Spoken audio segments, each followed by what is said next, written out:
मोहतरम हजरात, इस वीडियो को देखिए। नाम की बात कर रहे हो? मेरा नाम अब्दुल रहीम है। बोलो बोलो बोलो आगे बोलो। कोई दिक्कत? कोई दिक्कत? बोलो मेरा नाम अब्दुल है। बोलो कोई दिक्कत? इनका मैं 2 मिनट के अंदर भूत उतारता हूँ। मेरा नाम बीबी शर्मा है। मेरा नाम बीबी शर्मा ने भी है, मेरा नाम अब्दुल रहीम भी है, मेरा नाम जर्नैल सिंह भी है, मेरा नाम डेविड भी है। सुन लो, मेरा नाम डेविड भी है, मेरा नाम अंकित जैन भी है। बोलो कोई दिक्कत? ये जो बोल पा रहे हैं ना, ये आर्टिकल 19 की आजादी है, ठीक। ये अम्बेडकर का योगदान है, ठीक। ये मोदी जी रात दिन जो भाषण दे रहे हैं ना, वो अम्बेडकर की वजह से ही दे रहे हैं। और भैया तुम भी तो यहाँ भाषण दे रहे हो अम्बेडकर की वजह से कह रहा हूँ जय भीम, इसलिए कह रहा हूँ जय अम्बेडकर, इसलिए कह रहा हूँ। नाम से क्या करना है? नाम से मेरा नाम अम्बेडकर हसन है, ठीक है। हाँ, पता लगता है। हाँ, क्या पता? हिंदू मुसलमान नहीं करना, हिंदू मुसलमान नहीं, हिंदू मुसलमान नहीं चाहिए। नाम की बात कर रहे हो? मेरा नाम अब्दुल रहीम है। बोलो बोलो बोलो आगे बोलो। कोई दिक्कत? कोई दिक्कत? बोलो मेरा नाम अब्दुल है। बोलो कोई दिक्कत? इनका मैं 2 मिनट के अंदर भूत उतारता हूँ। मेरा नाम बीबी शर्मा है। मेरा नाम बीबी शर्मा ने भी है, मेरा नाम अब्दुल रहीम भी है, मेरा नाम जर्नैल सिंह भी है, मेरा नाम डेविड भी है। सुन लो, मेरा नाम डेविड भी है, मेरा नाम अंकित जैन भी है। बोलो कोई दिक्कत? कोई दिक्कत? 50 आईडी है, कोई दिक्कत? कोई दिक्कत? अब 1 मिनट भाई साहब, 1 मिनट का टाइम देना, इधर आ जाओ। अब जरा इधर आ जाओ। आपका क्या नाम है? नाम से क्या? 1 मिनट, आपका क्या नाम है? क्या है पूरा नाम बताओ? संतोष कुमार। आगे अरे अब क्या कितना लाभ कुमार के आगे क्या है? उमेद त्रिवेदी क्या हो? संतोष कुमार विश्वकर्मा है। सर्वोज कुमार विश्वकर्मा। विश्वकर्मा कौन सी प्रजाति होती है? भाई कौन सा गोत्र है तुम्हारा? कौन सा गोत्र है? भाई मकान बनाने वाले होते हैं। अरे मकान नहीं बनाने वाला गोत्र कौन सा है? हिंदू हो ना? आप हिंदू धर्म पे बात करते हैं, हिंदू धर्म पे बात करते हैं। बताओ कौन सा गोत्र है? गोत्र है कश्यप गोत्र है। कश्यप गोत्र है। कश्यप ऋषि का नाम बताना जरा, पूरा नाम क्या था? कश्यप ऋषि के पिताजी कौन थे? इतना तो मुझे नहीं पता भाई। ये गोत्र है। अच्छा, हिंदू धर्म में आता है। अब हिंदू धर्म में बात करेंगे उनसे। जवाब नहीं लोगे? हाँ, जवाब देंगे। जवाब देंगे। जवाब भी तो लोगे। सब जवाब देंगे। कितने पुराने? कितने पुराने? कितने पुराने? मुद्दा घूम रहा है, मुद्दा घूम रहा है। वेद कितने हैं? मुद्दा घूम रहा है, मुद्दा घूम। अच्छा, वेद कितने हैं? अब मेरे भी नहीं नहीं, आप मुद्दे को नहीं घूमने दूंगी। हमारे अम्बेडकर की बात हो रहा है। क्या खुशी योगदान है? फिर से क्वेश्चन है, अमरुल भाई से फिर आपके पास आऊंगी। ये बताइए कि क्या कुछ योगदान है बाबा साहब अम्बेडकर की, जिसकी वजह से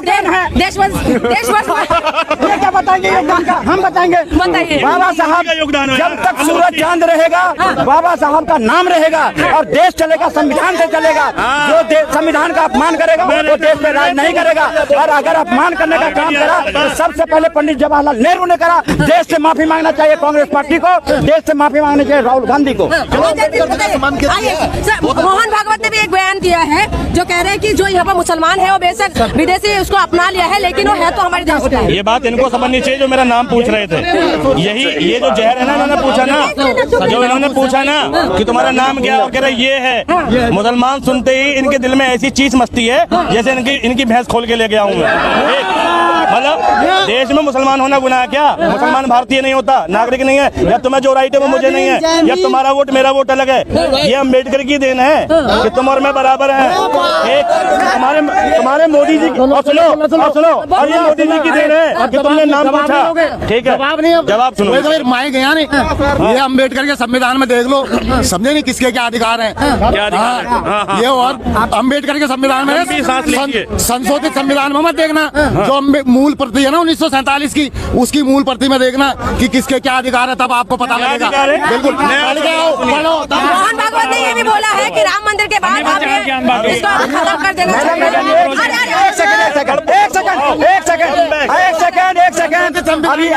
अभी इन्होंने कहा इसको 47 में संविधान लिखाई नहीं गया था। संविधान लिखने की शुरुआत एंड में आजादी के बाद थे। 50 अभी नहीं, ये बहस मत करें, हमारे मुद्दे को घुमा रहे के बाद अभी कहा इन्होंने।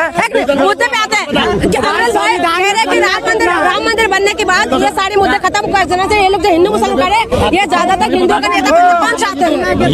ये मुद्दे कभी खत्म नहीं होंगे जब तक इस देश से अंधभक्त खत्म नहीं होगा। अंधभक्त मुक्त भारत जब तक ऐसे लोग खत्म नहीं होंगे, ठीक है? इन्हें ये मूल संविधान चिल्ला रहे हैं, इन्हें पता ही नहीं कितने मौलिक अधिकार है। 1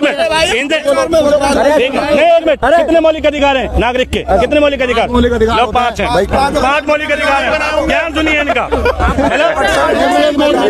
जिसको ये नहीं पता हो, बिजली पानी मौलिक अधिकार है। बिजली पानी सड़क भाई किसी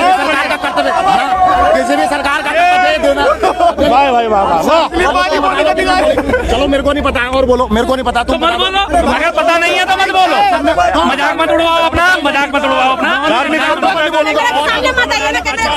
आप बोलोगे सब चीजों ठीक है, मौलिक अधिकार एक नहीं, मैं एक हाँ पता है, ब्रह्मांड का पता नहीं पता, सुनो तुमसे ज्यादा सब चीज किसको नहीं पता। अच्छा, संविधान की मूल अवधारणा में, संविधान की मूल अवधारणा में कौन कौन से वो है, कौन से शामिल थे? सर्वगुण संबंध कोई नहीं है, सर्वगुण संबंध कोई नहीं है। ठीक है, चलिए। एक सेकंड, अभी इन्होंने कहा, सुनो, अभी इन्होंने कहा इनको, जो अगर कहा तो मैं मुसलमान तो तुम्हारी भैंस खोल के ले जाओगे, कुछ भैंस बोले इन्होंने। अरे अभी तो भैंस खुल रही है तुम्हारा, जो मोदी और योगी से परेशान हो तुम और परेशान रहोगे, क्योंकि ये देश में शासन रहेगा क्योंकि आप जागे है और जागेगा। तुम बौखला क्यों रहे हो? संविधान के आरे लेकर के देश की जनता को गुमराह मत करो। देश की जनता सब समझता है, तुम्हारे खटाखट अब चला गया खटाखट। अच्छा, मोहन भागवत के बयान पे आते हैं सर, मोहन भागवत के बयान को किस नजर से देख रहे हैं? जो कह रहे हैं कि हिंदू का जो है, ये हिंदू का कोई कौन बड़ा नेता बनना चाहते हैं, इसलिए हिंदू मुसलमान चल रहे हैं। बिल्कुल ठीक बात है, ये बात सही है, मैं उनकी इस बात से सहमत हूँ। हालांकि उनकी बातों को आजकल फॉलो नहीं करा जा रहा। उन्होंने इससे पहले भी एक बयान दिया था कि तमाम मस्जिदों के नीचे मंदिर नहीं ढूंढने चाहिए, लेकिन उन्होंने हमेशा की तरह जैसे बीजेपी उल्टे काम करती है, उल्टा लिया उन्होंने। सीधी सी बात है, तमाम उनके लोग जो है इसी चीज में शामिल हो गए, तो एक तरह से उनको डायरेक्ट इनडायरेक्ट मैसेज भी जाता है कि भाई इस तरह की वो बात मत करो। और मोदी जी के कद के पहुंचने की कोशिश कर रहे हैं। उन्होंने राम मंदिर की आड़ लेते हुए सीधा सीधा मोदी जी के ऊपर निशाना साधा, और उन्होंने बाकी नेताओं को भी ये बात बोली कि हिंदू मुस्लिम की करके बात इस तरह से इनको आने नहीं। हर कोई आजकल हिंदुओं का नेता बनना चाह रहा है, मंदिर मस्जिद की बात करके। तो सही बात है, कम से कम अगर उनकी बातों का अक्षर से फॉलो कर लिया जाएगा तो देश में थोड़ा सा सद्भावना का माहौल आ जाएगा।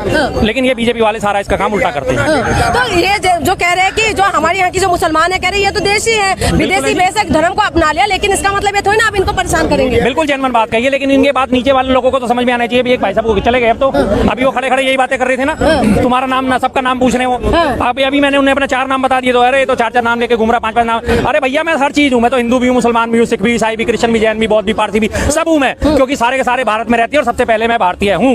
अगर मैं अपने आप को भारतीय कहने का हकदार हूँ तो मैं इन सारे धर्मों का भी हकदार हूँ। मुझे क्रिसमस भी उतनी अच्छी लगती है जितनी मुझे ईद अच्छी लगती है, जितनी मुझे होली लगती है, जितनी मुझे दिवाली लगती है, जितने मुझे जैनियों का पर्यूषण पर्व अच्छा लगता है, उतना ही मुझे बौद्धों का भी धम्म निर्माण दिवस अच्छा लगता है। मुझे कोई किसी किस्म से आपत्ति नहीं है, और जो इन चीजों को मानता है वो अपने आप को सच्चा भारतीय कहने का हकदार है। मैं इस मामले में अपने आप को मामूली सा नाखून के बराबर समझ सकता हूँ कि हाँ मैं भारतीय हूँ। मुझे अपने अंदर भारतीयता की आत्मा महसूस होती है। अम्बेडकर जी की बात हो रही है, अम्बेडकर जी ने एक ही बात बोली थी, मैं सबसे पहले भारतीय हूँ और मैं अंत में भी भारतीय हूँ। उसके बाद जो कुछ है वो मैं सब बीच में शामिल होता हूँ, लेकिन मेरी शुरुआत भारतीय से होगी, मेरा अंत भारतीय से होगा। लेकिन मुसलमान जो है, मुसलमान धर्म गुरुओं ने भी एक्सेप्ट किया है, कह रहे बहुत अच्छा बात बोला है जी। तो क्या मुसलमानों को भी इनके बातों का स्वागत करना चाहिए? मुसलमान तो स्वागत करते हैं जी, कौन से नहीं करते थे। आप 2014 से पहले की स्थिति उठा के देखिए और 2014 के बाद की स्थिति उठा के देखिए, कितना फर्क आ चुका है। कितनी हिंदू मुस्लिम करी गई लगातार, और उससे पहले क्या आपने कभी ये सब चीजें देखी? 2014 के बाद ये सारी चीजें आकार क्यों लेती जा रही हैं? 14 से पहले क्यों नहीं हो रहा था? 14 से पहले 1993-92 में जब ये बाबरी मस्जिद वाला मसला हुआ था, एक बार वो मसला उठा, बाबरी मस्जिद ढा दी गई, उसके बाद उस पर फैसला आया 2019 में, राम मंदिर का फैसला आया। सारे भारतीयों ने उसका स्वागत करा या नहीं करा? सारे भारतीयों ने दिल खोल कर स्वागत करा। कहीं आपको कोई विरोध के स्वर नजर आए? मुसलमान कम्युनिटी में कोई विरोध का स्वर नजर आया कि नहीं बाबरी मस्जिद का फैसला गलत आया? 2-4 जो है राजनीति चमकाने वाले लोग थे, उन्होंने जरूर छाती पीटी। उसके अलावा बाकी किसी आम मुस्लिम ने कहा कि गलत हुआ है, सही हुआ? कुछ नहीं, जो हो गया अच्छा हुआ, फैसला हुआ, बात खत्म हो गई। हर कोई ये चाहता था कि भाई ये जो है विवाद का निपटारा हो, तो वही सब लोग चाहते हैं। आम आदमी तो यही चाहता है भाई, शांति से रहना चाहता है आम आदमी। बीजेपी है तो आरएसएस का ही तो अंग है ना, लेकिन क्यों नहीं मान रहे ये लोग? बीजेपी में लोगों के दिमाग में, बीजेपी के जो सपोर्टर्स हैं उनके दिमाग में एक बात घर कर गई है। अब जो कुछ है मोदी जी हैं, मोदी जी अपने आप को एक मान्य नेता अपने आप को दिखाना चाहते हैं, मोदी जी के समर्थक उन्हें एक मान्य नेता बनाना चाहते हैं, लेकिन वो उनकी जड़ों में जो है वो आरएसएस ही है। आरएसएस के कंट्रोल से बीजेपी आजकल बाहर जा रही है, जिसकी वजह से वो बार बार उसके ऊपर चाबुक चलाते हैं। ये इनकी अंदरूनी राजनीति है। पिछले साल आपको पता है ना, आरएसएस ने जो चुनावों में हाथ पांव सब खींच लिए थे। 2024 की जो हमारे लोकसभा चुनाव होकर निपटे हैं, तभी ये 240 में आ गए थे, क्योंकि आरएसएस का सपोर्ट इनको पीछे से नहीं था। उसके बाद इनके आपस में पैचअप हुए, तब जाके दोबारा से ये फिर से मसला हुआ कि फिर से आरएसएस ने अपनी शाखाएं लगानी शुरू करी हैं, आरएसएस के लोगों ने काम करना शुरू करा है। तो आरएसएस के बिना ये नहीं। और अगले साल आप देखिए 2025 में आरएसएस की बात है, 2025 में 100 साल हो जाएंगे आरएसएस को, लेकिन उन्होंने अपने 100 साल का शताब्दी वर्ष मनाने से इंकार कर दिया, क्योंकि सरकार ने इसकी परमिशन नहीं दी है। क्या लग रहा है जिस तरह का अमित शाह का बयान है? अमित शाह का जो बयान है ना, उसने बात बोली जो बाबा साहब हमारे डॉक्टर बी आर अम्बेडकर, हमारे महान निर्माता डॉक्टर बी आर अम्बेडकर संविधान निर्माता का जो अपमान करा है ना, उनको मैं कहना चाहूंगा खुला चुनौती है। मैं कह रहा हूँ, आप कहते हो ना कि नाम लेने से क्या होगा बाबा साहब, बाबा साहब, मैंने बाबा साहब बहुत दिए थे, जिनकी बदौलत आप संसद के अंदर हो, जिनकी बदौलत आप केंद्र सरकार में बैठे हो, ठीक है, मंत्री पद पे। अमित शाह ने तो बस अम्बेडकर बोला, इतना हाई तोबा क्यों कर रहे हैं? हाय तौबा करेंगे ना, वो हमारे भगवान है, वो हमारे भगवान है। वो कहते हैं ना कितना भगवान के लेते हैं, मैं कहूँ जो स्वर्ग उन्नर उनको ही दे दें, उनको ही मिल जाए। मैं कहूँ गले में हांडी होती थी, पीछे झाड़ू होता था, जब भी भगवान था, जब भी नहीं दिला पाए अधिकार कोई भगवान। अगर भगवान होता तो बाकी में अधिकार तो जब भी दिला देना। वो अधिकार हमें दिलाने वाले बाबा साहब थे जो 4000 साल की गुलामी की बेड़ियां 40 साल में काट के चले गए। बाद हम अम्बेडकर भी घर से कहता हमारे लिए भगवान है तो only for doctor B R Ambedkar, हमारे लिए भगवान है तो सिर्फ बाबा साहब, और कोई हमने नहीं देखा किसी भगवान को। लग रहा है अमित शाह माफी मांगेंगे? मांगना पड़ेगी। अमित शाह जिस पद पर नौकरी करता है उसके संविधान निर्माता है, कॉन्स्टिट्यूशन से चलता है ना सब देश हमारा, तो उसमें नौकरी करते हैं वो नौकर है। कोई वादा public to servant of the people, आप जनता के नौकर हो, नौकर से काम करो, मालिक में नहीं कुछ मत करो। आप चंद सरकार आपकी चली तो आपसे हम जो भी कहें कर लेंगे। इस देश के अंदर अम्बेडकरवादी जिंदा हमारे जैसी औलाद है बाबा साहब की। तो अगर बाबा साहब पे या संविधान पर कोई भी टिप्पणी करी तो आपको भारी पड़ जाएगी। याद रखें, सरकार चलाना मुश्किल कर देंगे। 24 तारीख को महाआंदोलन होगा, बहन जी ने अनाउंसमेंट कर दिया। याद रखें, आप इनको दिखा देंगे क्रांतिकारी क्या होता है। हम वही है जिन्होंने 28,000 का मारा था, 500 लोगों ने, 500 महावीर ने मारा था। अभी आ रहा है 1 जनवरी हमारा, याद रखे 500 सूरवीरों ने, हम लोगों ने 28,000 को मात दिलाई थी।